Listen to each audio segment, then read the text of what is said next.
Hi, my name's Lance Robinson. I'm a criminal defense attorney here in the New Orleans area. I've been practicing in the area of criminal law for over 21 years.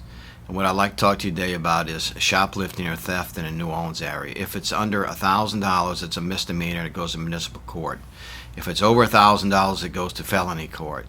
But let's say, for instance, I get a call and my client or potential client was arrested for shoplifting and has a court date and it's under $1,000. What can I do for them? Well, first of all, I would get them to sign an affidavit, and I would go ahead and notarize the affidavit, and we could file that with the court, and they don't have to come with me on the first court date, or they can if they want. But the first court date, we get a copy of the gist or the narrative of what happened in the case.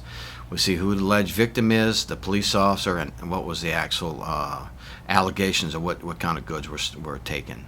So at that point, I would go talk to the district attorney, and if my clients, most of them have never been in trouble before, I'll tell them they've never been in trouble before.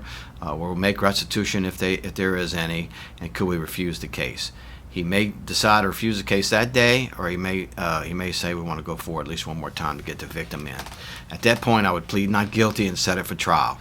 If the victim or the police officers do not show up, the DA may refuse it on that first court date. If they do show up, we'd have to discuss your options at that point. But let's say they don't show up. Then what we would do is we'd file a motion for expungement. At the expungement, would be no charge because it's been refused, and we'd file it, and it would go through the different agencies. It would go through the court, it would go through the NOPD, the FBI, and the Louisiana State Police. And if nobody objects, then it would be expunged off your record. So if you got any questions or concerns, give me a call, 504-465-0101, and we'll discuss all your options. Thank you.